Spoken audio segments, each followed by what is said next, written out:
What up, y'all? It is What up? OG Logic E3. We are We're back. back. We're back. But Back. E3. E3, episode 3. Yeah. We are back talking Yeah. about travel and living abroad. Mhm. And for all you thirsty dudes, when we say abroad, we ain't talking about no women, okay? It's not abroad like that. We mean abroad like living in another country. All right. We ain't living in abroad. We're living abroad. Thank you. that can apply for Yeah. some though. Yeah. Yeah. So, Yeah. please, Bobby. No, go for it, man. No. I was just gonna say, living abroad, doing the thing. All It right. is a Well, beautiful thing. I'm the least experienced here when it comes Okay. to living abroad, so I think I should be asking some of the questions. 'Cause I'm curious. You know, I'm at the stage of my life where I need a challenge. I'm fed up of the UK. Okay. But I don't know. Pulling the trigger is scary. I'm not gonna pretend it's not. You know what I mean? Like, Yeah. what is the process? You know, what is the whole process that you go through from a thought in your mind to actually it becoming a reality? And next thing you know, you're in another country. Can you talk us through that process? Well, I will say You know, this, Sadiq. Sorry, real quick. For even though you're in the no, I'm gonna let you go. I was UK, just about to say you've done it. I mean, so have you. No, but even though you're in the UK and you're talking Yeah. about, I don't have as much experience. For a lot of people, I would guess a large portion of this audience, you are Yeah. abroad. Like, I mean, you are, and Yeah. I don't mean, Yeah. True. I mean, you are living abroad. Let me rephrase Yeah. that. You are Yeah. not abroad. Yeah. Yeah, no, but you know what I mean? You're like in a Yeah. different spot to where they're just like, whoa, Yeah. that's somewhere where a lot of people, including myself, I haven't Yeah. been to London or to the UK. Yeah. So I mean, it's that's a whole different world for people, man. Yeah. So you got a lot to talk about there too that people True. could ask questions about as well. True. Well, the reason why I said you, Bobby, is because basically you've actually made a conscious decision to leave the United States and come abroad. The thing is, Yeah. for me, it's been a lifestyle since I can remember. This has Okay. been just like my lifestyle since I was like, my dad did it, and then I just inherited it. You Yeah. see what I mean? Yeah. So my dad has actually settled down in the United States now. It's actually like it's quite surprising, and it hasn't really gone well for him. You know, as much as I love him, I love him to death. I'm not throwing him under the bus, but it hasn't worked for him very well. Because somehow something is missing for him, and I see it. It's like some sort of dynamic type of movement is life type of mentality, and it's really caused him to like stagnate in some areas in his life. And I'm looking at him now. I'm like, it's like, come on, man, pick it up. Let's get it going. What But do you think it is? He's a nomad. He's a nomad by nature. yeah, he's a nomad. Yeah, he's a nomad. Yeah. I'm a modern nomad. I'm antsy right now. This is the longest I think I've. No, this isn't the longest I've lived in one place. But I'm coming up close to the longest I lived in one place as an adult right now. I'm coming up on like 6 years here. 7 years is the longest I lived in one place. I'm used to just moving around and just jumping here, jumping there, whatever else. It has its drawbacks, and this is something that a lot of guys got to know too. It's like it's not all fun. There's a lot of fun in it, but it's not all fun. So if you're gonna live like the nomadic life, then you got to really you got to be prepared in more ways than I was or I am.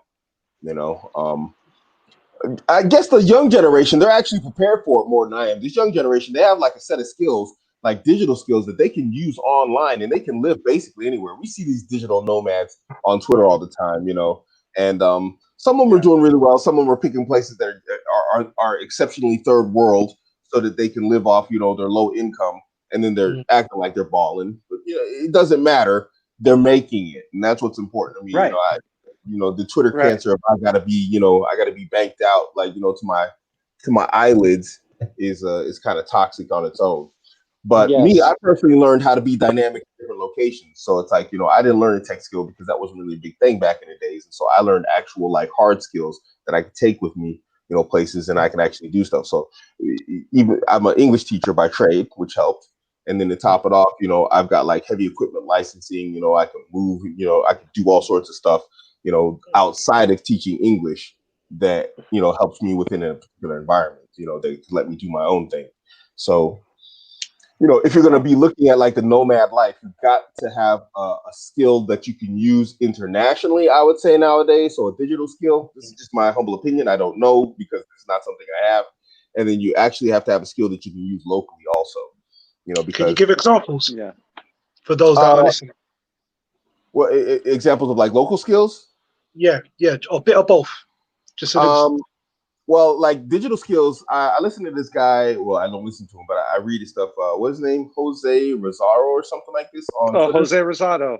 Yeah, Jose, Rosado. yes, Yeah. Rosado. And I mean, Yeah. he talked about like, you know, web development, web design, you know, all these type of things that you can do from like a PC anywhere in the world. As long as you have a yeah, PC and an internet connection, these are skills that you can actually make money with online.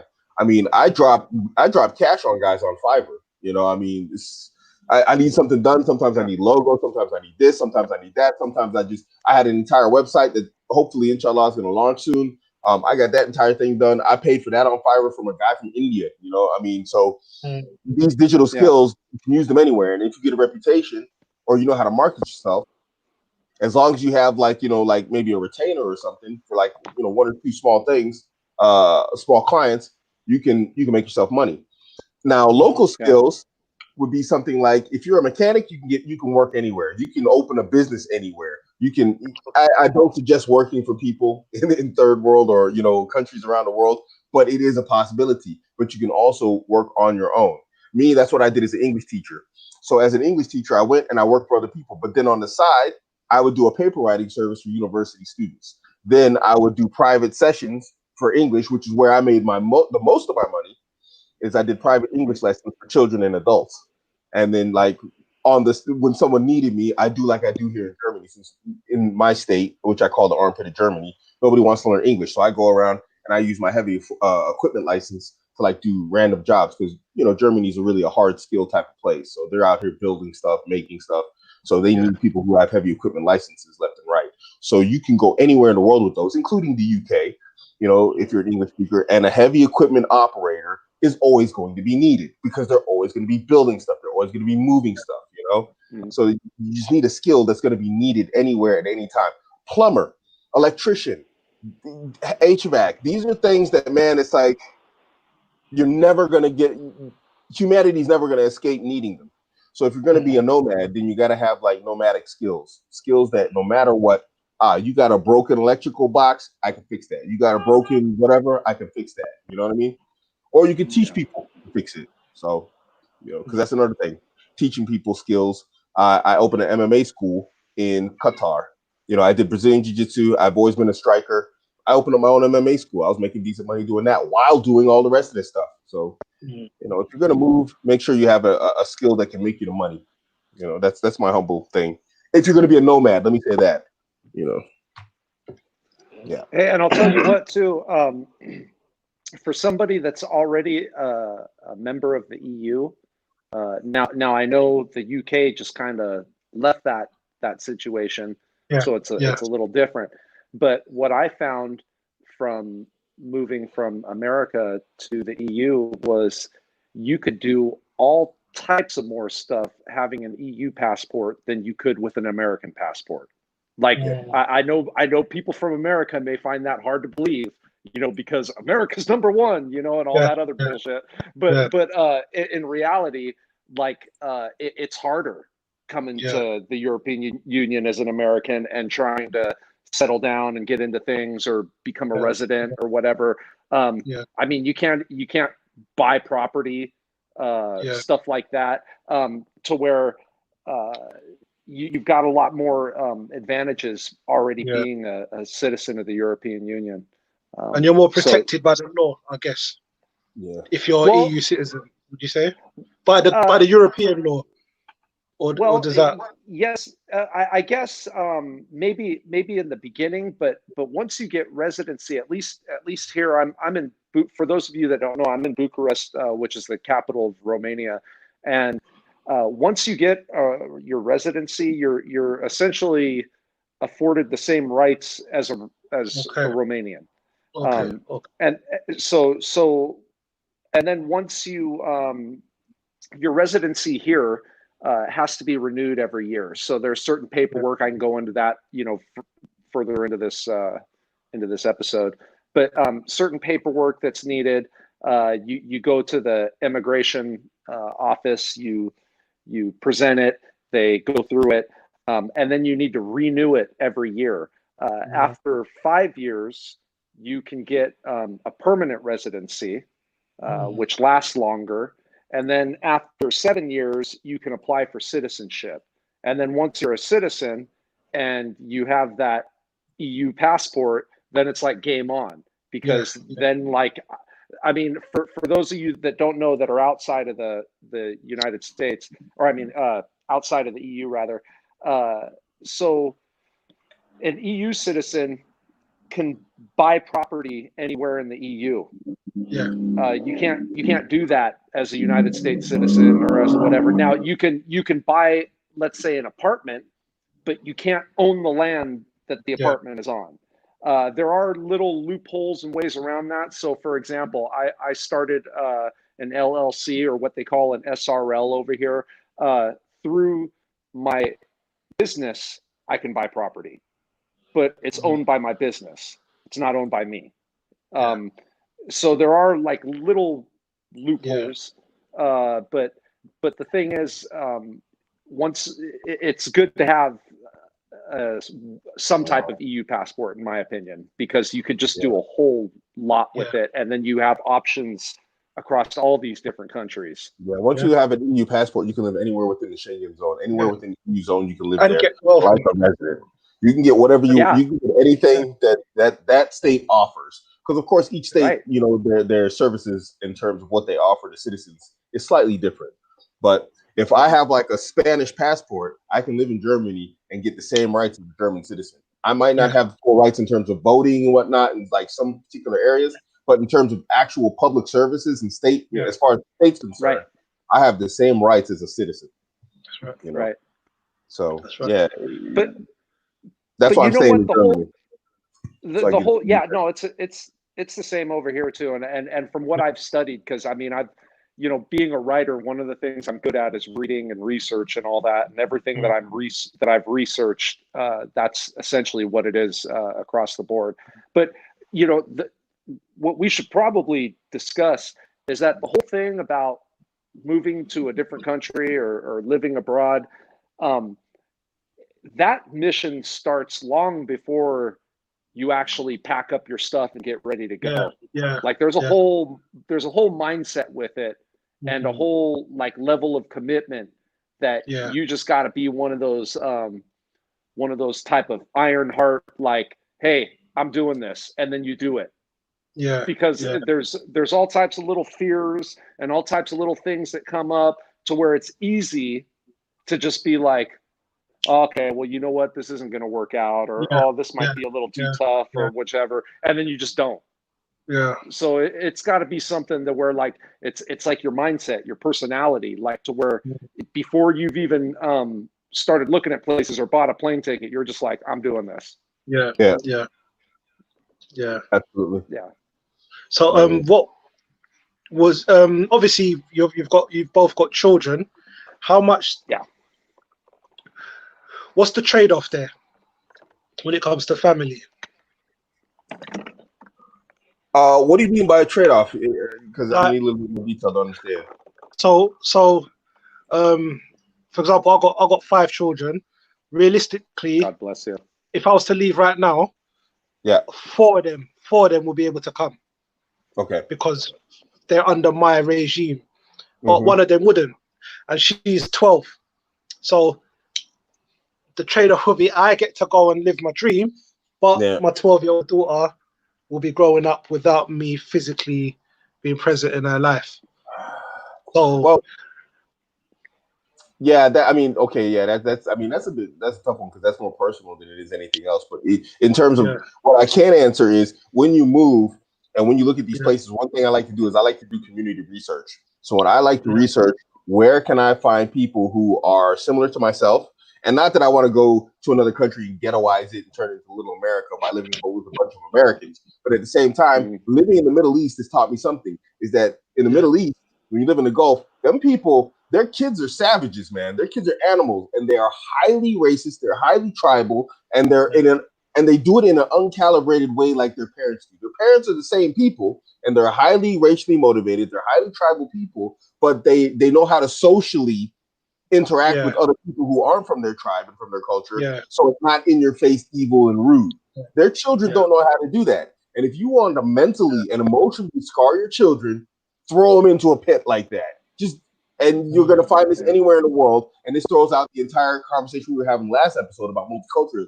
You go to other people's countries, and they are unashamed about being racist, and especially their kids. So you have that's something you have to look at. What are the costs of private schools? Can I put my kids in a private school? Is there a school that's more mixed where they're going to integrate and they're going to be okay, and they're you're going to deal with being like a non-native speaker and all sorts of type of stuff? These are the type of things that when you're looking at children, you have to calculate and you have to look at. Is it worth it to just say, hey, you know what? Let me stack a little extra cash and then buy 5 like homeschooling programs, out of out of the US or wherever, or out of the UK, where I know once they finish that, they have a future, in another country where I could send them back to the UK, or I can send them back to the UK. They can do the US and they can do a university degree or whatever else. And then, you know what I mean? They can look at like how they want to live. So in terms of like yourself and like, you want to move with your children, whatever else. Yeah, that's a tough one, man. Because I was in it. That's the only reason why I'm in Germany. I don't like my situation here in Germany. I could be doing better other places. I could be significantly better financially other places, but I'm here because of my kids, and so I was living my dream in Qatar and I was making stupid money, but the ex-wife was like, I can't handle them. I just had this conversation like on Friday that she can't handle them. And so, the necessity to be here, it outweighs the necessity of, like you said, living the dream, sometimes. That's the sacrifice of children. And a lot of people don't want to take that nowadays. The life of a man is a sacrifice. Yeah. I mean, and it is rough with the kids. There are private schools, like Abu was talking about. There's private schools, like they have American private schools here. They have like mixed private schools, like bilingual private schools, international private schools.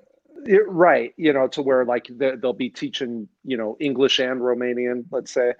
But it's something to where with the multiculturalism and all that, you do definitely want to do some research and see like, 100%.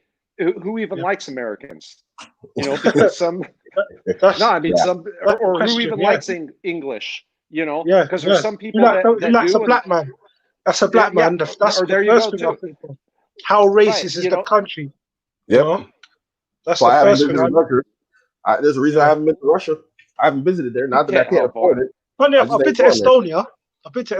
That was a bit strange, but how was that? Was it intense or what? Do you know it was funny? Like? I was on the plane with a friend of mine, and I was next to a blonde lady. She didn't say nothing the whole flight. As soon as she landed and everyone's getting their luggage, she goes, "Oh, they're going to love you here. My husband is from Dominica and he's been here 16 times. So don't worry if they stare at you. It's only because you're exotic and I haven't seen anyone like you before." So she kind of prepared me for the stares. Okay. I noticed, because Estonia is between Finland and Russia. So you got a mix of like the Scandinavian looking type of people, and then you got the lowbrow Russian hard face type of people, and their behavior is quite different. So where we stayed, it was a bit rural, so they were very mean faced. They didn't say not, it was just miserable. Everyone was miserable, but I realized it wasn't personal. That's how they were with each other. And it was just brutalist style buildings, rows of brutalist buildings going on for miles. In Tallinn, the center, they were more friendly. They were a bit more, what would I say, cultured. They were more accommodating. But the stairs, I felt like a piece of meat. I've never felt so objectified in my life. You got girls walking with their partners and they're turning like that. Welcome to mainland Europe. It was crazy. I was like, wow, is this how it feels? You know what I mean? Like, Yeah. you know, There's but definitely a black man fetish on mainland yeah, Europe. You let there be 100%. no question. We're the flavor of the week out here. Yeah. I want to address Rashid Ali's question. Rashid Ali. Now, I can only speak for Germany right now. The Middle East, you can rule it out in general. Generally, when it comes down to the Middle East, nobody's trying to give you a passport. A lot of the nations in the Middle East are changing and they're offering it, but there's usually a very strong and very large financial attachment to getting a passport or citizenship in their states. And even then, there's no guarantee. So, Yeah. in terms of Europe, in Germany in specific, in order to get a passport here, you have to have an A1 certificate if you're just going to come over here like this. You know, A1 certificate is universal. So, if a German wants to, no, let's not use a German. Let's say, what's a country? Somali. Let's say a Somali or somebody who wants to come to here, someone from a country that's not considered to have a first world passport. They're going to have an A1 certificate in German, or they're going to have an A1 certificate in English. You know, in order to get into the country. That's the first step. The next, so for if you want to come to Germany, and it's a nice place to come, unless you have a specialist training or you work in some specialist field, you have to have an A1 certificate in the German language. Next, you have to be in the country for a certain period of time. It's similar to what Bobby was describing with Romania. You know, you have stages. The first year you get 1 year, the next year you get 3, the next you get I think you get like 2, and then that brings you up to 5, and at 5 they give you a permanent residence. After permanent residence, of course, you can go for the passport. Now, I'm not sure how the laws are here in Germany. It's changed recently. You used to not be able to have dual citizenship. They have recently changed that. If you were going to take a German passport as an American citizen, you would have to surrender your American passport. That has, I do believe, changed. They're allowing dual citizenship, but I'm not sure if it's for people like me and you. Like, so what does this mean? My children are allowed to have dual citizenship because they were born between two parents that were from two different states. But myself, being born as an American citizen, it could be the case that I still have to surrender my American passport if I want to get a German one. But at this point, they put me on the no-fly list. I'm speaking personally now. If they say, hey, look, you got to surrender your American passport, I'm just giving it up. That's me personally. So most of the Yeah. EU is going to follow that process because it's going to be an EU set process. Now, with the A1 certificate, because it's universal. So if you go to, if you have to speak Dutch or French or whatever country you're Spanish, that might vary. But in general, those rules are going to be the same universally because they're not allowed to have massive variances between the laws for immigration between EU states. This can be bypassed, and I'll explain. Now, I have a friend who's a lawyer and he has a lot of money. He's an American citizen. He used to work for Apple, made a whole bunch of money. He went to Hungary. And he just paid somebody. And after a bunch of cash changed hands, he had a Hungarian passport within like a matter of 3 months. I'm not Oh suggesting man. anybody go do anything illegal or whatever else, but apparently there are loopholes that if you have money, you can get an EU passport, and Hungary is part of the EU. And then once you have Mhm. that passport, he's not even living in Hungary anymore. He's living in Spain, and he's living in the Yeah. UK, and he's living here because he makes a lot of money. So he's staying in multiple places within the EU. But he now has an EU passport. He stays where he wants to. So there are loopholes, but you have to research those. I can get that information for you. You just got to hit me up, Rashid. Since you're in the community, I will give you that information. Yeah, I've heard that about Romania too. That if you talk to the right people and have the right amount of money, that uh, you Yeah, can essentially buy a passport. he paid a pretty Yeah, penny. yeah, oh yeah, yeah. I've heard that it costs a pretty penny. So I will say this: it's you either have to have some kind of job that's in the country because the country's going to want to get their taxes right. Yeah. So if you don't have, like, for example, in Romania, it's not enough. Like, let's say you're a retiree, right? And you're a retiree from America that you're making like $5,000 a month off of your retirement, right? Now, in Romania, that'd be a comfortable, you could easily live off of $5,000 a month and be feeling good about it, right? But they won't accept that for getting your residency because they aren't able to tax it. So unless you have some kind of Romanian job that you're coming to the country for, they want you to start a business like an LLC, because once you have that business, they can tax that business. They can do, they can get their money off of that. So if you don't have a job in the country that you're going into, it may be that they want you to get a business going. You'll also probably have to get some kind of medical clearance, say like just something that basically shows or says that you don't have any communicable or like environmentally dangerous diseases, like something you're not going to go spread to the rest of the community. You'll have to have proof of medical insurance. So I got private medical insurance. You have to have proof of that. A lease. So Airbnb isn't good enough. You can't like be saying, oh, I live in an Airbnb, or whatever. That doesn't fly. You have to have a lease on a place, or some type of rental agreement or something like that, because it needs to show that you have a place where you live, and that you're renting and all that. So there is bureaucracy, there is paperwork. The good news is it's not as difficult as it sounds. I mean, like for example, the medical thing, right?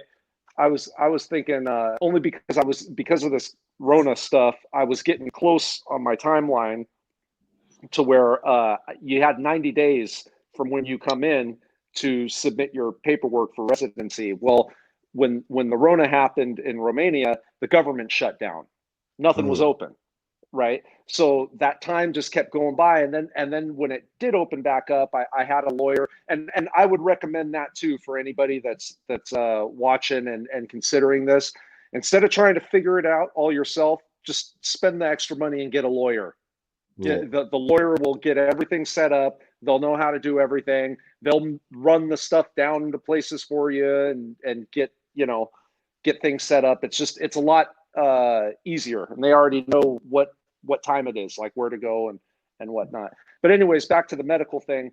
I was going, oh geez, they're going to do blood tests, and it's going to take time for them to take the blood tests and bring it back. And man, I made a doctor's appointment. I go into the doctor, some lady, she's like, oh, you're from Los Angeles. Oh, right. She starts talking. I'm like, yeah, okay. And I go, so what's going on with this test? Like, what do I got to do? I got to give blood or what's happening here? And she goes, no, I just ask if you have any diseases and you're in good health. Do you have any diseases? Or are you in good health? I'm like, yeah, I'm in good health. She's like, there you go. Have a nice day. I mean, it was like something American where I don't even privilege. think it was supposed. Yeah, I don't That's even think it was American supposed to be that easy. You know what I mean? Like I'm pretty sure I was supposed to get an actual like test, but it was just one of those things.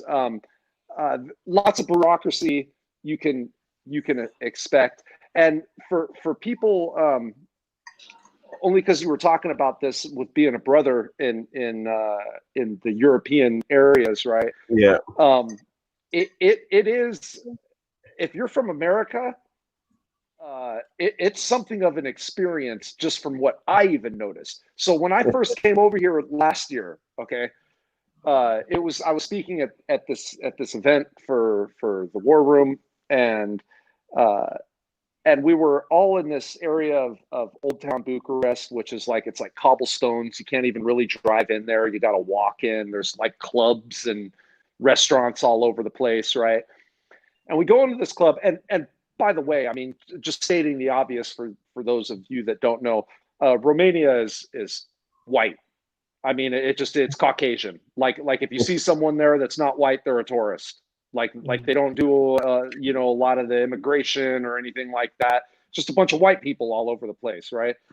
So we're in this club, and I come in. They've got these dancers up on the thing, and there's this white boy DJ, that's playing different house and rap music, So we're sitting there, and I got my back to the thing, and after we've been there a little bit, this rap song came on. I can't even remember which one it was. Some type of gangster rap song that he started playing, right? And the dude, the DJ, the little white boy DJ, grabs the mic and he starts singing along to this rap song on the mic, but he N-word, just starts dropping the N-word all over the place, right? And I was just like what the you know, because I got that American thing where I'm like, oh, it's about to kick off right now, you know, like, it's about to get dangerous, right? So the guy that I was there with, I was sitting next to Andrew. I was like, bro, like this is, and he's like, no, man, they don't have that same kind of history, and they're so up on popular music.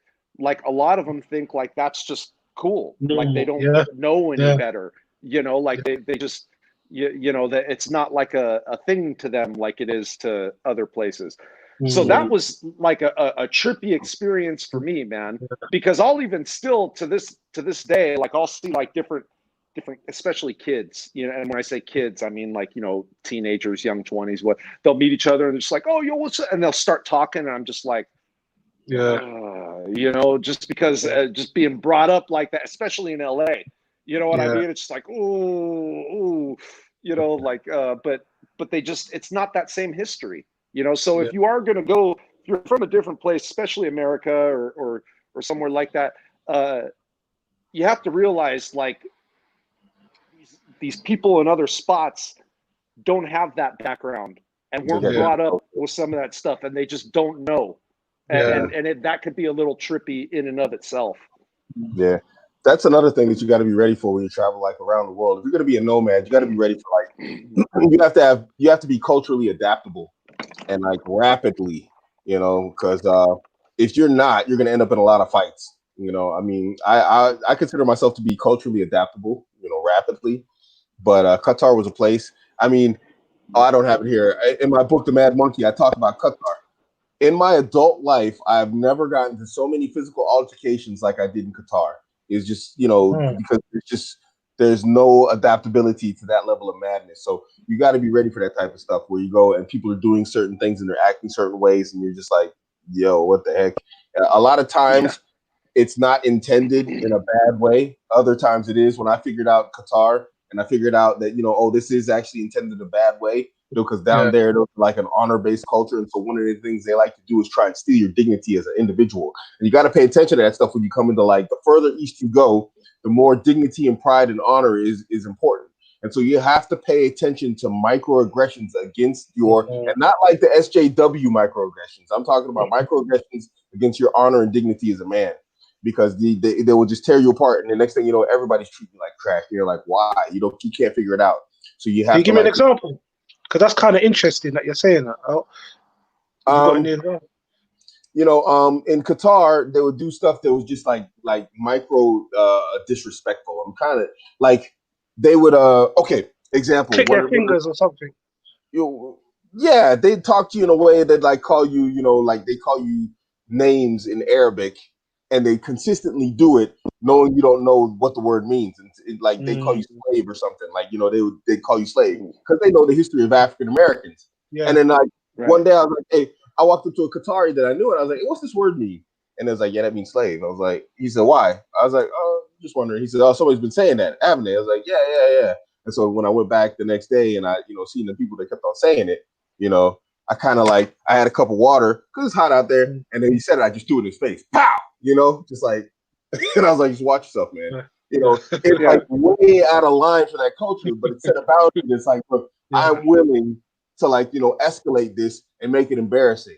And that's another thing, you know, then they try and get you to escalate situations and make it embarrassing. But I'm like, look, I'm American. We don't care about embarrassment. Watch your mouth. Yeah, exactly. Can I ask you something? Yeah. You see, us, we'll take it there. Obviously, we're from cultures where we're used to fighting at any time. Yeah. How do you feel like you have to control yourself more, knowing that you're not a native in that country? You know, like especially with their police. Because I don't want to go to no jail where I can't speak the language or nothing. So I'm on my best behavior when I'm abroad. I don't want no fight. Yes and no. It depends on where you are. Let's say it like this. Every country is going to be different. As an American and a Brit, you get a lot of passes. It doesn't mean you can do anything, but you get a lot of playroom. In Qatar, you could basically you could knock a man out in the street and walk free. that would normally be jail time and a deportation for anybody else. You know, if you're American or Brit, that they'd be like, you know, look, you can't do that. You know, it's a problem. And they like, yo, we don't want to see you again. If you were like an Egyptian or something, you'd end up in jail for 2 years and then deported and blacklisted from the country. Yeah. You know, Yeah. so I mean, there's things you can get away with as an American in some countries, and other countries you can't. Saudi Arabia, they're not so flexible with Americans, but at the same time, they kind of are. You know what I mean? So it depends on where you go. Because I like Saudi Arabia is another place. They have similar cultures in the Gulf, you know. And everyone's like, "Oh, don't mess with a local." I'm like, "Man, whatever, dude." I was like, you know, and this is an example of the mentality down there of a lot of people because they're afraid to like have a go head to head with locals. The guy said, a British guy, he said to me, he's a British Pakistani brother. He said, "You walk around this place like you own it." And I said, "No, I just walk around here like it doesn't own me." You know, it's like that's different. Right. I was like, "It doesn't own me." I was like, you know, I don't own it, but they don't own me. And so, you know, my level of like disrespect that I was willing to accept was very, very micro. And I'm like that everywhere I go. But at the same time, like, you don't want to cause trouble. Like when I was in Lebanon, I kept it clean, just straight down because you got military, you got, you know, whatever else. These people are on edge down there. I mean, you got bomb holes in the side of buildings, bullet holes in the side of buildings. You just don't want to get involved with the cops, period. It doesn't matter if you're a local or not. Those guys are on edge down there. They got military and police with like heavy duty weaponry on every corner. So there's just places you just don't want to, you know, end up in trouble in, period. You know, I mean, it has nothing to do with nationality. You know, generally, if your nationality won't save you, you definitely don't want to get in trouble, period. You know? And as British and Americans, like I said, we get a lot of leeway. We get a lot of playroom. Yeah. And there's some, you know, Americans are told that like they're hated everywhere in Europe and stuff like that. So like when you're in America, like there's this kind of misconception that people are told like, oh yeah, Europe thinks we're this or Europe thinks we're that, you know, and like they don't. I'll tell you what, there's some parts of Europe to where they absolutely love Americans. That was one of the reasons why I wanted to come to Romania. Now, Romania wasn't a part of the USSR, but they were communist. And for a long time, all they could deal with was China and Russia as far as trade, as far as whichever. And the country was essentially third world at that time. Well, once that all went by the wayside, and they were allowed to do business with the US and allowed to kind of embrace capitalism and stuff, they love us. You know, about half the cars, Uber cars I'll take around here, the drivers know English, but 100% of those cars I've been in, they're listening to American music. You know what I mean? Like they're big on the culture. They're big. So it is. I have found like they really do like Americans here. So yeah, there is that kind of leeway. Also, one of the things that's different that people have to remember, especially from like a US or a UK perspective, right, is we're used to more crime or used to more like negative type of altercations with people or whatever, to where there are places to it's not like that, you know. So you're on edge, or like, you know, you may be like looking at somebody or thinking like, hey, what's this guy talking about, or what's this guy to where he ain't talking about nothing, like he's just, you know, just being a dude, you know. But like in your mind you're already making something like, is this fool getting smart right now? Like, is he getting fucking like a little crazy right now, or what's up? You know? So I mean, there is some of that too, but that's not anything so much on them. It's more on you. You know, like it's you. So there is this thing, like Abu was saying, definitely you got to be able to be like a cultural James Bond, so to speak, like one of those when in Rome type people, to where and you aren't causing any trouble. Now, I don't know the police situation in the UK too much. I do know the United States, and I will say that Romania in particular, only because I can speak on it, the police don't have anywhere near the amount of power here that they do in the United States. Like anywhere, I mean, some of these cops aren't even carrying guns. Like it's just, yeah, man. And they're super friendly, and if they're not super friendly, they're just super to themselves, like to where it's not like they're being unfriendly. I've seen people like the cop will start to say something, and people be like, "Oh, no, fuck," and they're like yelling at the cops, and the cops are just like, like, and I'm just like, damn, man, if that were America, they would have yanked you out of that car. They would have thrown you down on the ground. Like they would have, like I start thinking about it because it's like they don't have the kind of power here where they could do that. I mean, in America, you can't be in a cop space and go, fuck you, or something like that. They just aren't going to allow that shit, to where here you can do stuff like that. I'm not recommending it, but I'm just saying they don't have that same type of authority thing to where it's like it's a different system, So it's you get a lot of leeway as being an American or being English, but it's also just the rules are different. Like it's just a whole different setup, I want to talk about this comment that Todd made real quick. Todd, I was up in Sweden, and Sweden's a super left-leaning country. And actually, man, they were actually quite welcoming and friendly. Sweden was nothing like I understood in terms of SJW, feminist. And I mean, it is all those things, but it's like, it's really dude, I wouldn't believe half the hype, man. You got to go see these places, man. People will say stuff, and they've never been to these places. And, people are talking about, you can't go into Malamo, like this is, white people can't go there. And I drove through there, and there's like white Swedes walking around there shopping just like anywhere else. It's just, it's the hood, but it's like people are just out here making up entire narratives about nations. And yeah, sure, those nations have problems. Sure, they're like not less than ideal. But I'm not saying Sweden's an ideal place to go to. But at the same time, it is, because you can drive in Sweden in like 5 minutes and like disappear to mankind. Dude, Sweden's not a place you want to like go for a hike in the woods. That's one of them places. That's like the European jungle. You'll disappear out there. These are places where you can go. You can own guns. You can live privately. You can do all types of stuff out there that people act like you can't do. Are they intrusive? Absolutely. If your kids aren't meeting some particular metrics, they can come and hijack them from you. But then most of the EU is like that because they're socialist states, and so they're kind of looking at your kids as like what do you call it? They're like exactly. Let's just call it is straight like state property. So these are things you can't really listen to. You got to really go check these places out. I spent a lot of time in Sweden. It's a beautiful country. It's a beautiful place. They are very socialist. They're very left leaning. Would I want to live there?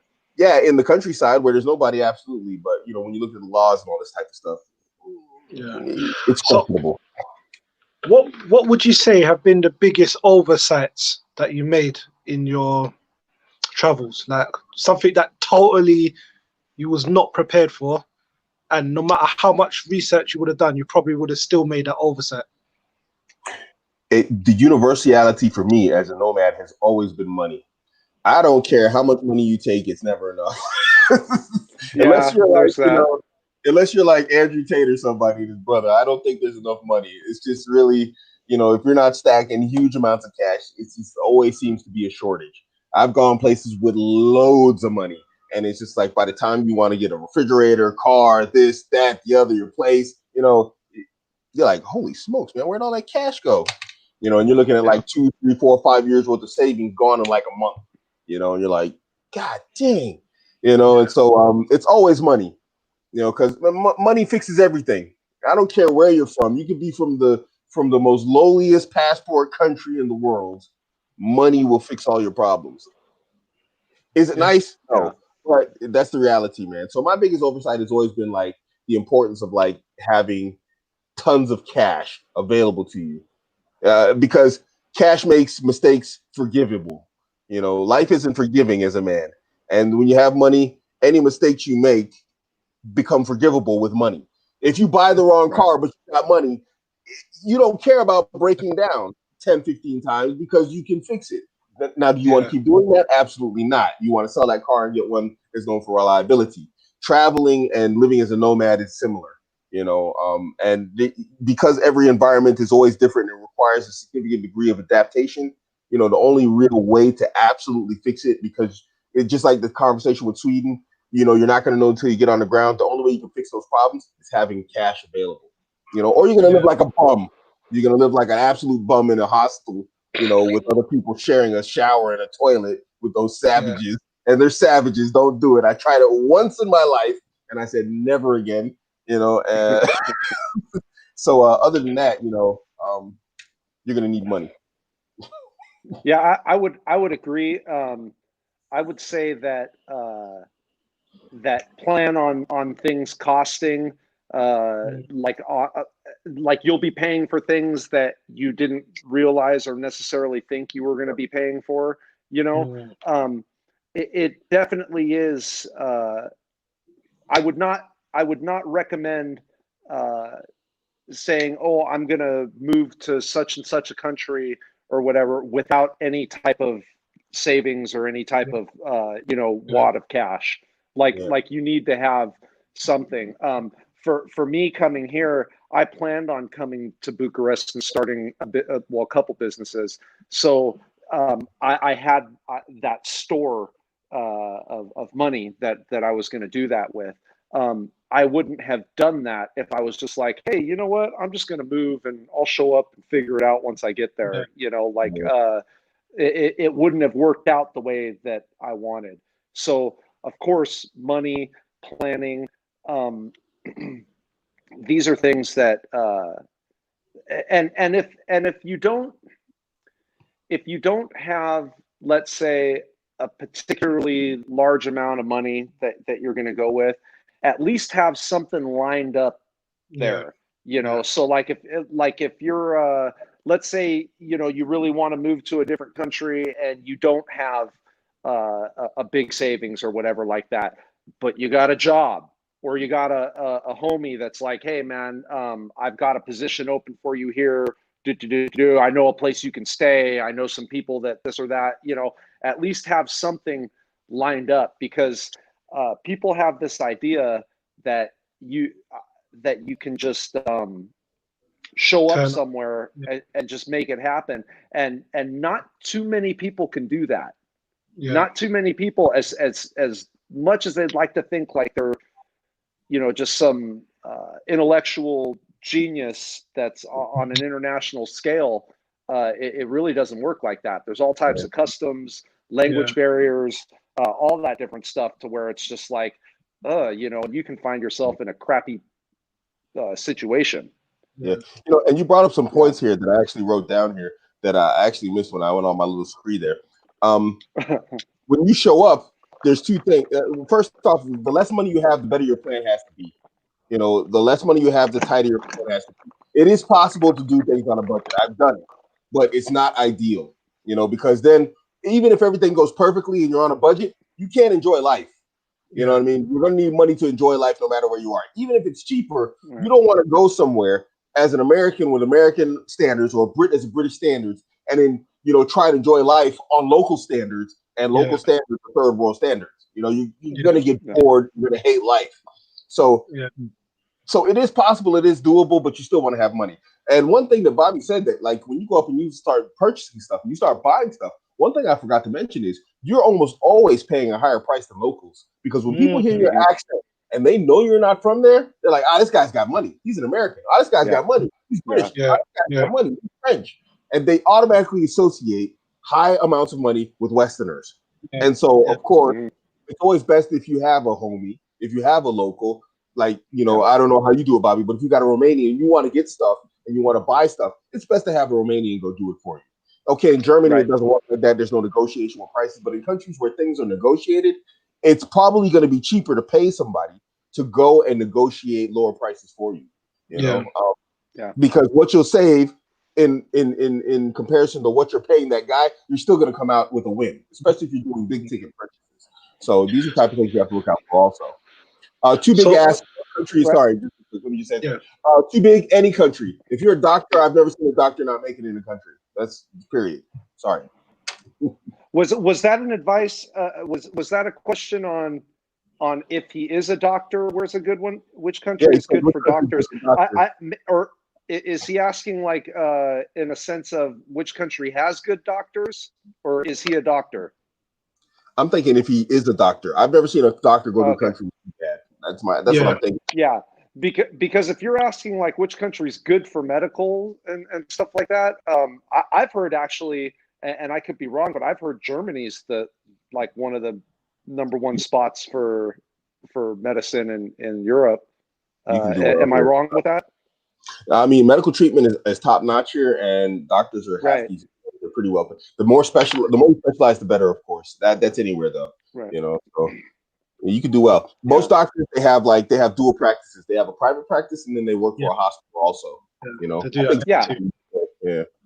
So, but it's like it's very pronounced here. It's like it's like when my wife had too big's a doctor. Nice. There you go. See, he's a doctor. Oh, yes. So, Okay. There you go. So yeah, it's very easy to make it anywhere in the world as a doctor. Too big. I've never traveled somewhere and seen a doctor like, oh man, it sucks here. I've never no doctors on the bread line.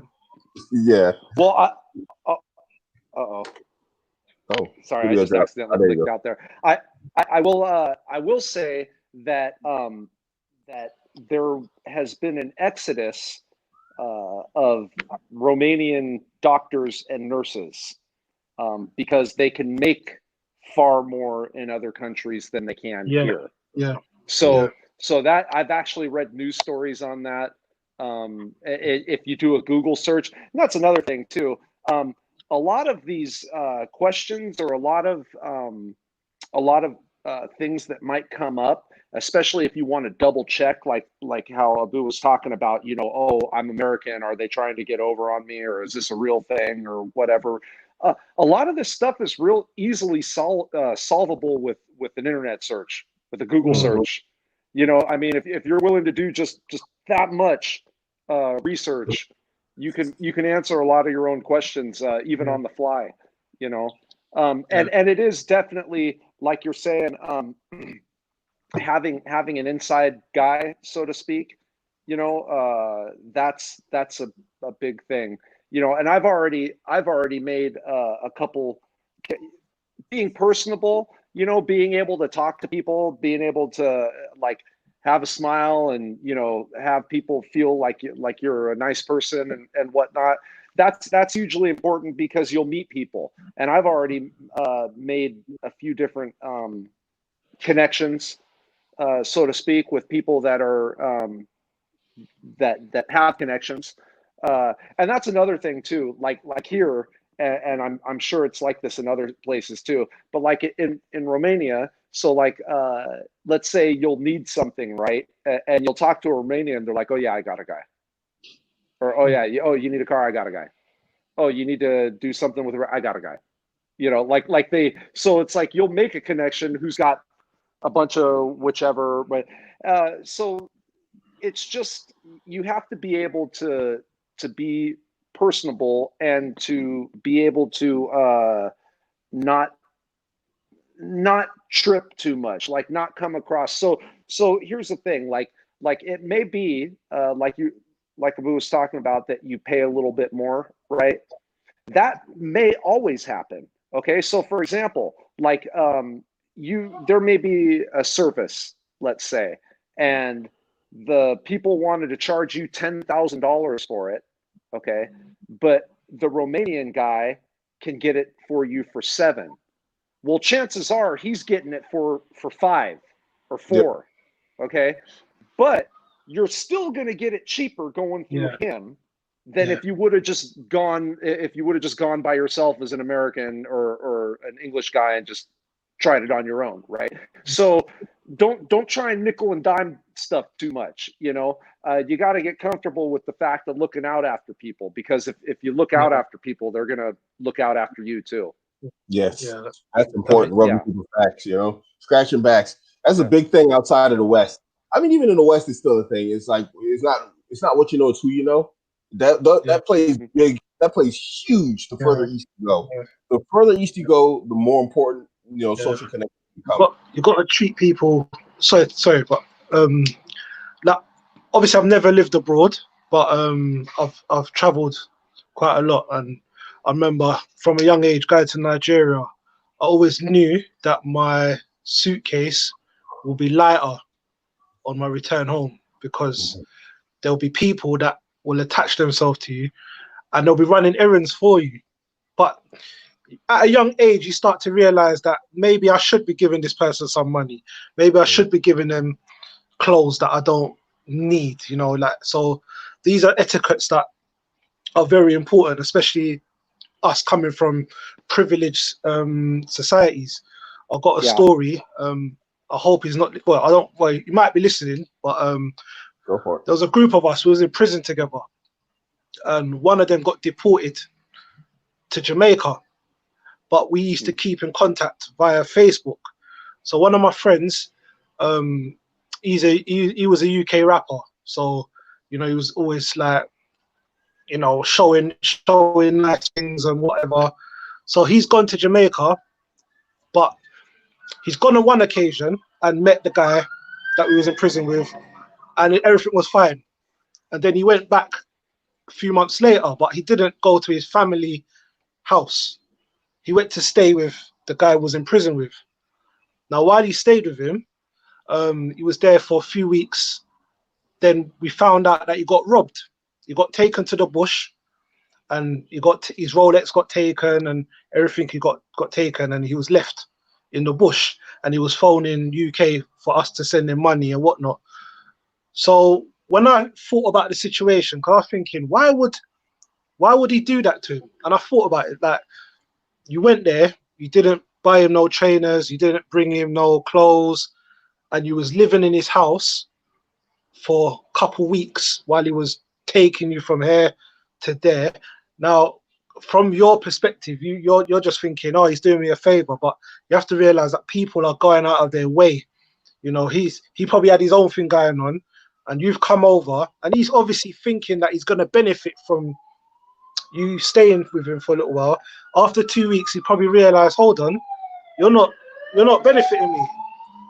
So of course the shark mentality is gonna come out. It's not nice, but you have to be prepared for these type of things. That's why you should always pay your way. People's time is precious. When people go out of their way for you, always give them money, no matter where I am. Wherever a tout comes, wherever a tout comes and gives, you know, helps me, shows me directions, that's it. I'm giving you something. I don't assume that people's time is worthless, and you know, so that was just something. It was sad to see, but you know, people, you have to pay your way. Yeah, generally, you know, I've got a few spots, like local spots I like going to, like pubs and restaurants and stuff like that. And one of the reasons why it's cool coming to another country from, you know, when you're making decent money somewhere else or whatever, is because you get like a higher standard of living. Like there's no point if like you're living as a poor person in your country to go to another country that's more poor and live as a poor person there. You know what I mean? Yeah. That's one of the reasons why you want to be able to travel, is so that you can live a little bit more extravagantly or whatnot. And tipping, like in the United States, there's this thing where you tip like 20 or 22%. You know, that's like kind of the standard, and you almost tip whether you want to or not. You know, and here, tipping is part of the culture, but it's the percentage is a little bit less. Well, I mean, when you break it down, like you could be like stingy about it and go, well, you know, 20% is this much or whatever like that, right? But I mean, you have an opportunity to where you can tip 50% and it might only be $10. yeah, You know what I mean? Like to where it's like something to where, for me, what I've done since I've been here is I've been tipping nicely, you know, because like I look at it and I'm like, dang, man, if I leave a 40% tip right now on this check, it's $5. Yeah. You know what I mean? Like stuff like that, to where I'm just like, so I do it. Right. And what happens is they all know my name. When I show up, they all get, they do extra stuff for me. You know what I mean? They know what I like. They know it, smiles and all that. Yeah. And it's that same type of mentality to where it's like, look, you're coming here or wherever here is for you. And it's because you are, in a sense, taking advantage of their lifestyle. Yeah. You know what I mean? So if that's the case, hook them up, man. Be generous. You know, don't be that like miserly guy that, you know, whichever, because A, they're not going to like you. And then B, you might get taken out to the bush. You know, like that might be something that happens, because it's going to be like, So I believe that was something my grandparents taught me early on about gratuities and taking care of people and stuff like that. But I mean, here, especially when it's like you can be that guy to where it's like you're making somebody's day or whatever, do it. You know, do it. Like I mean, there's no reason not to. It's only going to benefit. Yeah, absolutely. All right. On the flip side to that, then, how do you avoid? How do you avoid being someone's meal ticket? Say again. I'm sorry. How do you avoid being taken advantage of and being someone's meal ticket? You know, because you know that going there, you're going to be seen as an economic gateway to another world, another lifestyle. So obviously you will get young women, I'm sure they'll be throwing themselves at you. You will get men trying to offer you their daughters, I suppose. You'll get people trying to be your friend and it might not be genuine. How do you assess what's real and what's fake? And what do you take advantage of and what do you just leave alone? You know, I want to talk about that because Bobby was making a good point. Like, you know, you do, as a Westerner, and a lot of people aren't going to want to hear this, but this definitely applies to the Middle East. But this is the absolute truth. The lighter skin you get, the easier life gets. And so the darker skinned you are, the further east you go, the more suave you got to be, the more game you got to have, not just for the women, just in general. And the more money you got to spend in order to, like, you know, get equal service. Now, that sounds, I'm not SJW in this here. I'm just being honest. What you want to do is you want to switch up the people you use. I'll give an example. I had a driver. Sometimes I didn't have a car in Qatar. I sold my car, and I was just taking the driver everywhere. I called the driver. He'd show up at my house 5 minutes, and he'd take me anywhere in the city I want to go. And I used to take him everywhere. But after a while, I noticed he started getting too comfortable. As the saying goes, familiarity breeds contempt. So what I would do is I would switch drivers. So I had a rotation of about like 4 or 5 drivers, where it's like once the guy started getting comfortable, I'd end the, you know, I'd be like, all right, let me out. And then I call a different driver and I have that guy pick me up and drive me around for a while. Then I have another driver pick me up and drive me around for a while. And after a while, they started to understand boundaries and borders just based off of how I use their services. You know what I mean? To the point that I'm gonna mute your mic, Bobby, real quick. Oh no, that's your mic. To the point that people would actually, like, you know, I got a single driver where he finally figured out, okay, this is what Abuamerican likes and this is what he doesn't like. This is what I'm allowed to discuss with him and this is what I'm not allowed to discuss with him. I understand his mannerisms, his, you know, whatever else like this, to the point where it's like, you know, I can constantly get money out of this guy. And you got to be like that with all these people. With women and everything, man, that's always an issue. But we talked about this in like I talked with this about this with what's his name, Myron, yesterday. It's like going to another country is not going to save you if you're a sucker. If you're a sucker with women in your own country, you need to fix that before you go anywhere else looking for a woman. You know, because you're going to be a sucker to that woman in another country. And the difference is they're going to be so refined and cutthroat because that's their lifestyle there. That you're just going to get trashed after about 5 or 6 years, like dealing with 100%. Yeah. You know, so I know a few victims. Yeah, there's a lot of victims. Yeah. You know, so these are things that you got to look out for when you, especially as a brand. And let's be honest, when you're traveling, and it's not a victim mentality that I'm speaking about here. But when you're traveling as a black man, it's different than traveling. I've traveled with my white homies. One of them's in the group. I'm gonna unmute your mic there again. Okay, cool. So I travel with a homie, he's white dude, and the way he's treated is different than the way I'm treated. So when we do certain things, I'm like, yo, homie, this is your turn. You go up and you take this one. When other things need to be dealt with, I go and deal with it. He's like, no, this is going to require like school suave guy that's going to go in here and play whatever else. You know, we don't need basic services. We need a little extra. And so I know that when I go into a place, you know, it's like, and here's the thing, I'll be treated with hostility, but I've dealt with it so much because I've gone places and there's no reason for people to be hostile to me. And I'm like, this must be a black thing. It has to be because their hostility doesn't make sense otherwise. these people are acting like I came up, kicked their dog, grabbed their cat, snapped its back, and then threw it in the grill, and like took a bite out of his tail. I mean, they're acting like really rude. And so, but I can always flip a situation around because I've traveled so much and I've learned how to be smooth and suave with people. Sometimes it does work, sometimes it doesn't. But so these are things you got to look out for. Outside traveling as like as a person of color, that you got to be suave, you got to be smooth, and you got to know how and when to tip appropriately, so that people are like, oh wait, let me be nice to this guy. You know what I mean?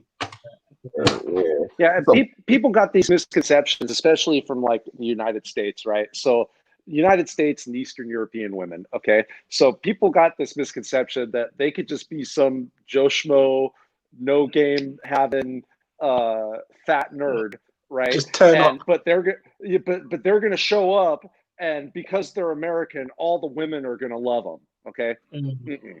So it's not how it works. First of all, the whole dynamic is different. So like in the States, you might be like with your fellas, there's a group of girls over here, that you're making eye contact, you're doing whatever. Maybe you don't even do nothing, and one of the girls comes over. Hey, my girlfriend thinks you're cute, or or some bullshit, right? That don't happen over here. Like if you're making eye contact with a woman and you don't go up and make that move, it dies right there. Like it doesn't matter, like whichever. Like you got to take that initiative, and go handle your business, and the women over here know their worth a lot more than the women like in the States. Like you'll women in the States, they'll like a guy and be with a guy and give it up to a guy because of his potential, right? Oh, it's like that one. Remember that song Gold Digger? Watch him, he's gonna make a whatever out of the Datsun. I can't remember the word, right? But it's like over here they ain't about that potential. They're about like, what do you got? How are you gonna take care of them? They know their worth. So there is that dynamic. Just speaking about females, right? Yeah. They are more transactional. Well, right. I mean, hypergamy is alive and well. It's something that's part of the system. Now, as far as like, how do you manage to not be taken by someone or whatnot? A lot of it is research. So you can't ever in life in general count 100% on someone else. You gotta come at life like nobody else exists. Like it's just you figuring it out. It's you doing this or that, and you got to make it happen, right? So it's always a good idea to like double check and cross check, and then I like what Abu was saying about switching it up with people, especially if they're getting too comfortable or whatnot.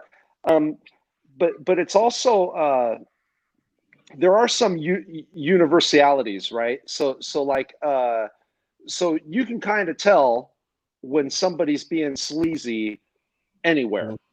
You kind of just get that feeling like that BS is going on, or that whichever, and you gotta pay attention to your gut and to what the situation is. Another way is you talk to people and you ask questions. So you can find out from people that aren't invested in whatever you got going on, how it works. Like, hey, if I'm looking at doing this, I mean, it could be like I was talking about, I got places I like to go, right?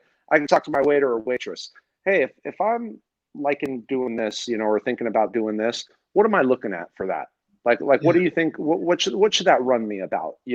I've got a guy, a neighbor of mine I made friends with. He does real estate. We're friendly with each other. Like he doesn't have any type of anything invested in what I do. I'm not doing any business with him, whichever, but he's knowledgeable. The community that I live in is a nice community. It's a more upper end community. So he's got money, he's got, whichever.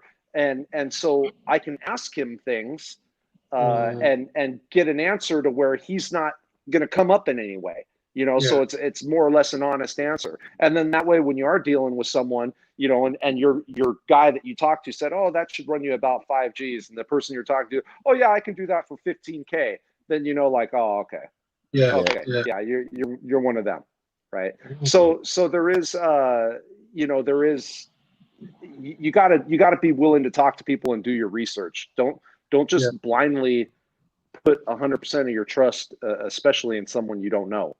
You know. Yeah, makes sense. Yeah. All right. What about food? What else? I mean, I'm dietarily adventurous.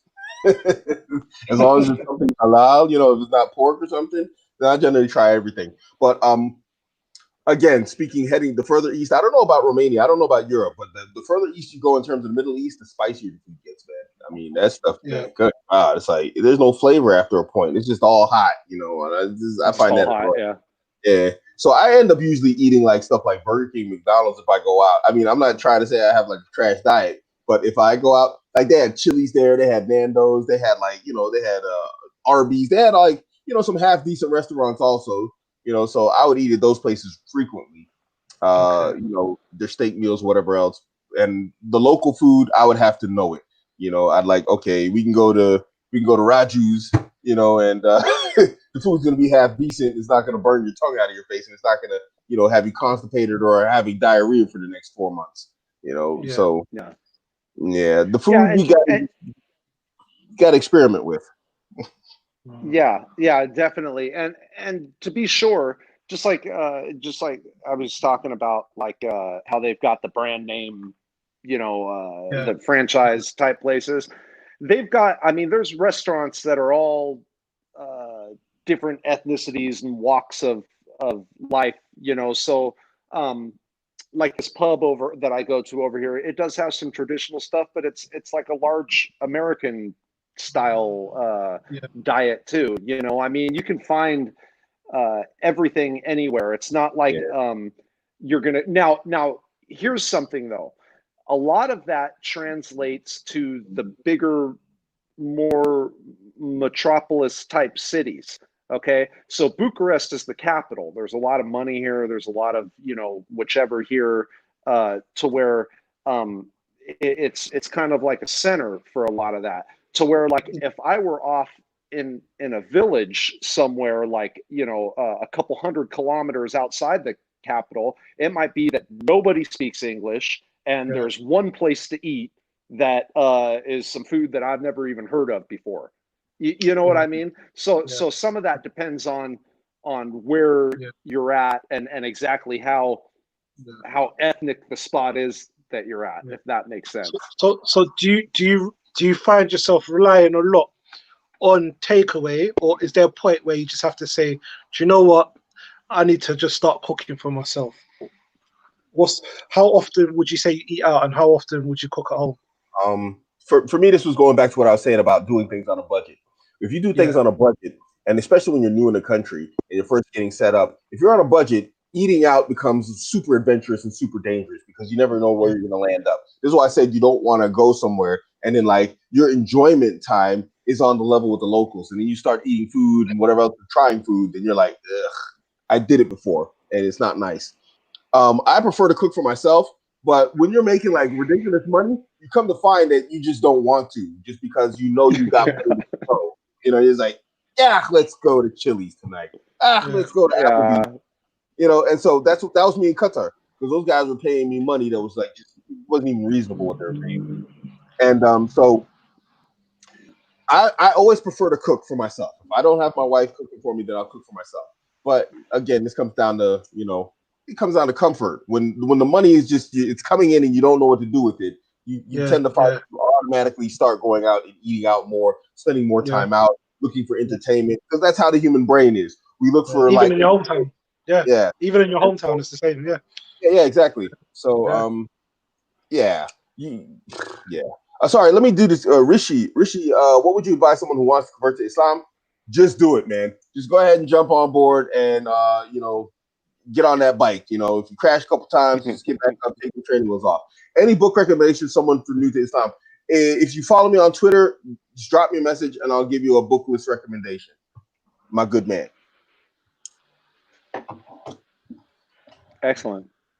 Yeah. Yeah, I agree with what Abu was saying about like when you've got the money, like it's just easy to go out. Like I mean, I I don't even want when I do eat at home, I don't even want to call it cooking because it's like I'm not really cooking anything. Yeah, Like just I'll slap be that. having like yeah, I'll be having like some prosciutto and some olives and some, you know, stuff that I just put together quick, Yeah, you know. Um I, because I can just I mean, even after we're done with the podcast, I can just walk down to the pub right here. It's like a 2 minute walk for me and get a burger if I want or get something, you know. If so it's like yeah, it's one of those necessity type things like if you yeah, need to do it or I suppose if you want to do it, you know, but yeah, it's definitely when you're able to just go out and have somebody else do it for you, yeah, that's the easy way to go for sure. Absolutely. yeah. So are you more mindful about the quality of food you're eating? Because I remember when I was in Morocco, I was just eating McDonald's non-stop because it's halal McDonald's. I haven't had McDonald's in over 15 years. So I was just like burgers 3-4 times a day. Yeah. And then after about a week, my belly was just crazy. So Yeah. and I didn't want to eat. I don't like Moroccan food. I can't Yeah. stand it. I don't like tagine or nothing like that. So it was back to McDonald's. So obviously living in another country, do you have to be more mindful of the, because you just mentioned a burger, but are you going to have a burger every day, or do you make a conscious effort to say, maybe I should have something a bit more healthy tomorrow? Or is you just, it doesn't come into your mind?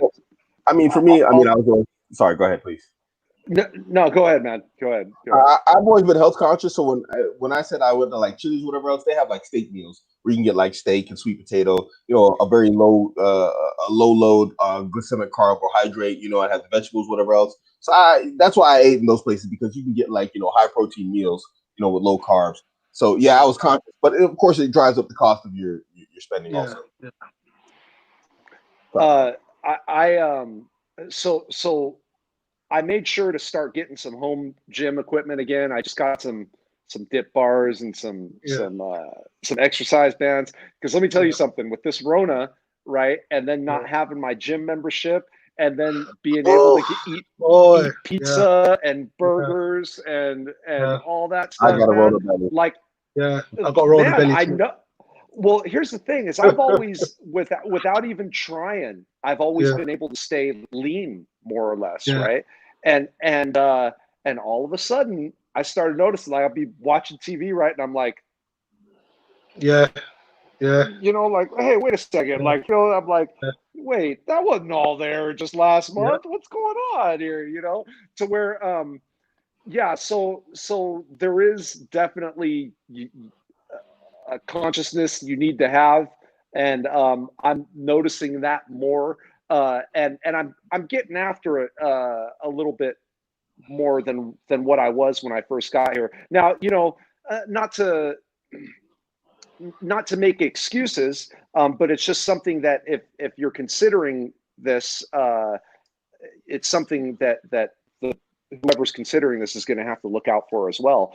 You come to a new place, everything's all new. Your mind's going in 100 directions at once. You're trying to figure out how things work and how things are going to go. You're in a whole different time zone, whatever, right? Your regular schedule type stuff, you know, like, oh, I work out every day at this time, you know, or Yeah. oh, I do this, that, for maybe the first few weeks or however long you give it, that's going to go by the wayside. Your Yeah. mind's gonna be so spun out on all this other stuff that you got to make sure you do keep your schedule or keep your routine, because it's real easy to fall out of it if you don't, you know, because you are in a totally new place. Yeah. It's easy if you're not paying attention. Yeah. That makes sense. Casey asks, Abuamerican, are those lucrative opportunities to teach English and culture still available today, or have things changed? As far as I know, if you're teaching on like university level, it is still lucrative. I wouldn't go there for like institutes or like regular schools. I was working for the Ministry of Defense. It was very profitable to work for the government, of course, especially, in the Ministry of Defense. But otherwise, going there for private schools, whatever else, if you're going to go there, make sure you negotiate like a lock type, contract and making a lot of money. Otherwise, it's not worth it to go there. Qatar and the Middle East are places where you go to make and save money.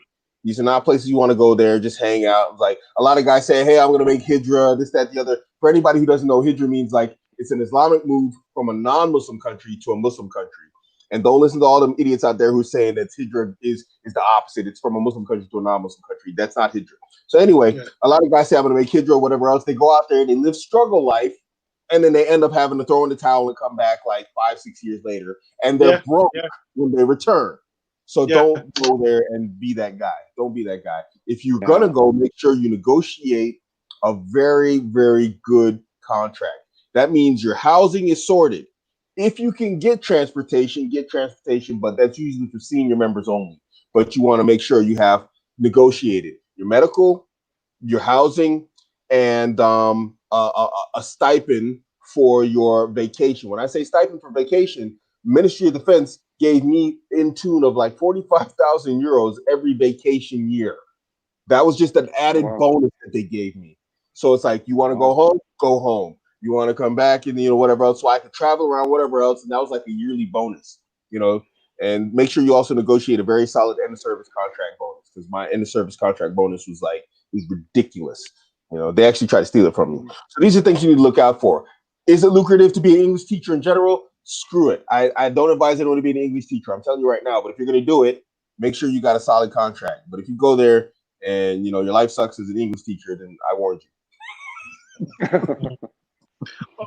All right. To add to that, what are the best skills to bring to the Middle East for somebody that wants to make Hijra? What would you advise? Let's just say someone had a 5-year plan. In those 5 years, what would you advise that they work on in order to maximize their earning potential? Medical and an actual hard technical skill. When I say hard technical skill, that means actually being able to build stuff. Engineers, they get from Egypt and Sudan. Technicians, in terms of programmers, anybody who does any sort of computer work, they get from India. And you're not going to compete with those guys, because they'll come there and they'll work for like an apple and a bottle of tea. So don't even try it. Those guys, and they're freaking, and they may do crappy work, but they're smart. They'll do the absolute minimum to get the job done, but they're smart. So, and they know how to do work to a point where it's like, I always have a job, meaning they'll program in mistakes to make sure that they need to be there to fix those mistakes. And you're never going to do that as a Westerner. As a Westerner, the basic work ethic is going to be like, let me get the job done. And then once the job done, later. So like an example, the Deutsche Bahn, the German train system, the national train system, built Qatar's underground train system. Don't, Suleiman IT, you're going to be competing with Indians and Pakistanis and Bengalis. You're not gonna do well unless it's a senior position. They built the national rail system. Now I met some German guys down there, and this German guy was making like 40,000 German euros, 40,000 euros a month to come down there and build their train system.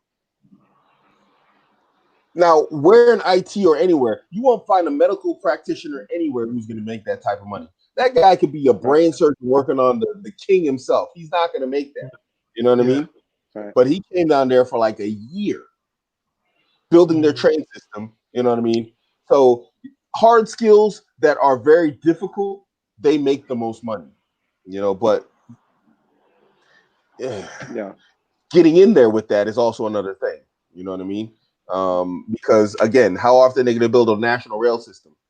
It's not going to happen often. You know what I mean? But if you have actual skills that they can't do without, like reverse osmosis, all their water comes through reverse osmosis. If you're a specialist in that field, or you have a technical advantage where you can say, "Hey, look, I can upgrade your systems, or I can offer you a more efficient system," you're gonna do well there. Reverse osmosis, for anybody who doesn't know, that's when they convert salt water into fresh water. That's where all their water comes from. So they have a whole set of problems connected to reverse osmosis that are very unique to that region. Like the salinity of the water down there is increasing significantly. If you go down there, you can float in the water very easily because the salt content is very high because they take the salt and they dump it back in the ocean. Oh God. Yeah. Yeah. So Wow. the salt content of the water keeps on increasing and it's becoming technically more and more difficult to get fresh water out of that salt water. Yeah. So, you know, Right. if you have specialist skills or whatnot for like their particular problems, solar technology or whatever else, you're going to do well. But like stuff like IT, even teaching English, now they're turning into Egyptians and Indians because they're cheaper than Westerners.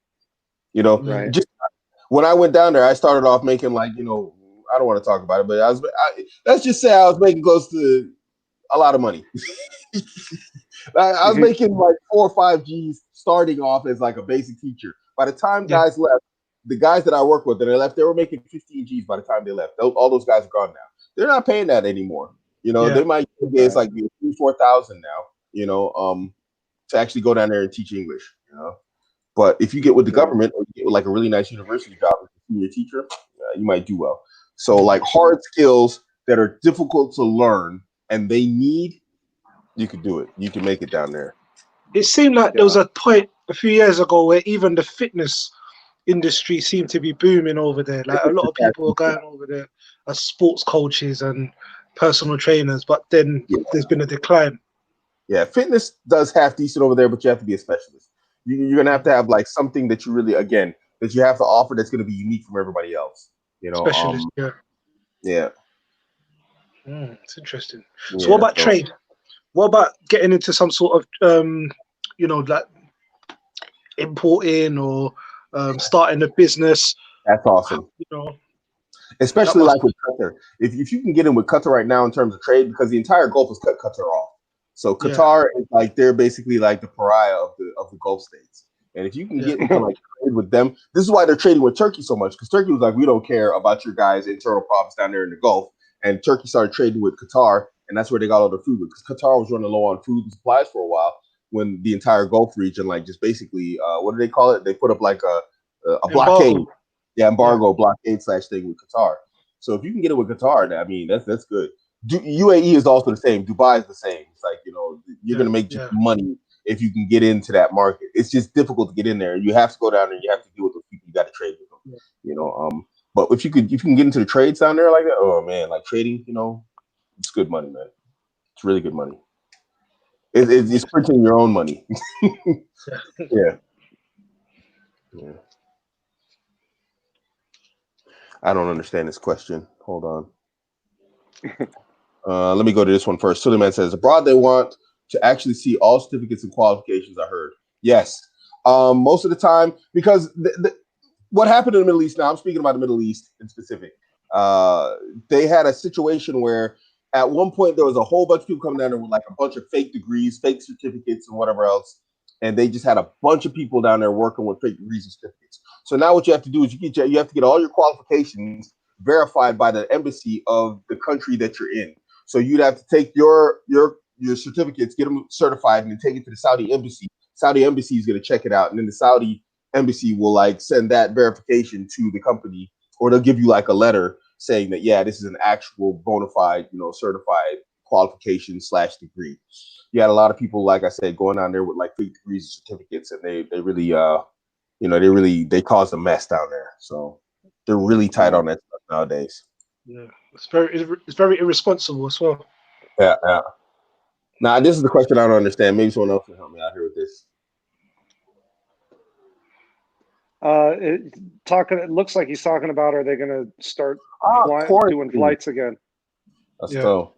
Yeah, bro. Who knows, man? Yeah, it's madness out there. Well, I know that they're doing flights out of here again. They started on June 15th. They started doing flights to different places. Although I don't think it's every country.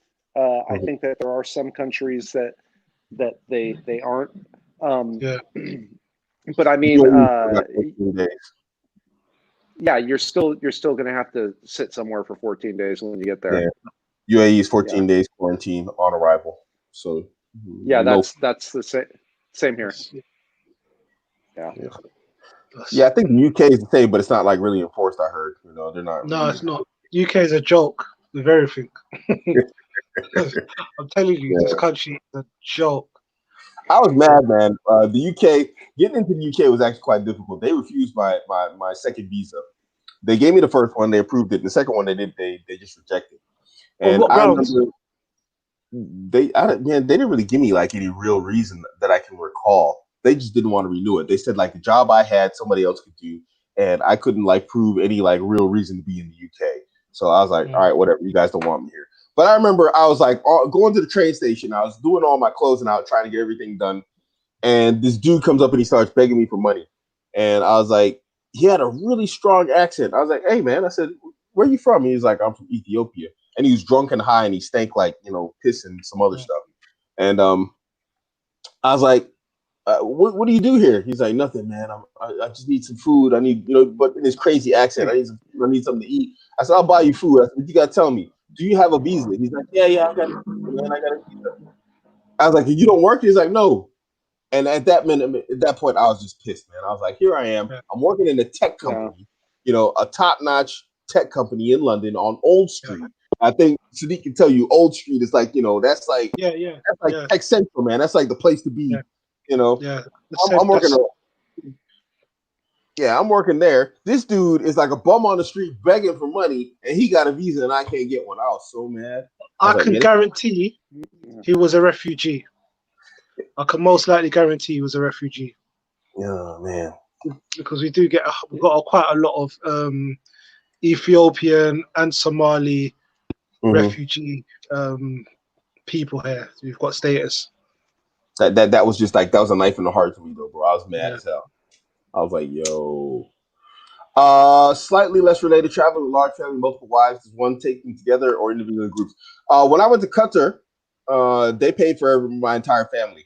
So I showed up with my entire family. It's not something I advise though.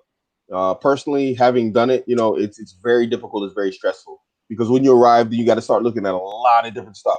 Where do I get this for them? Where do I get that for them? Is everybody going to eat tonight? We arrived in the middle of the night. Everybody was tired. Everybody was hungry. And, it was very difficult to get food for everybody. You know what I mean? We had to look at like, towels, washing laundry, this, that, and the other. Where's the laundromat? How are we going to go to the doctor? Bro, until you get settled, you just don't want to do all that stuff, man. It's just, I think Bobby's alone right now. He could speak on this too. It's not really something you want to do. Please, Bobby. Yeah, no, I that was one of our pre-planned things, was that I was going to come out here and get everything set up, just because it's for me and just the type of person that I am and what I've what I've been through in life. Like, I'll figure it out, and I'll do what I have to do. To where if I had my girls with me on top of it, I could definitely, especially at the beginning, see it as being some drag for sure. Like definitely being more difficult. So I would recommend that if you're going to be making a move, that it would be the man going out there and getting everything lined up and everything, and then bringing the family out. I know that seems hard, and maybe it's not feasible for some, because maybe the man's the only source of income or whatnot, and maybe there's circumstances to where they have to come, and in that case, you do what you have to do. But I came first to get everything set up.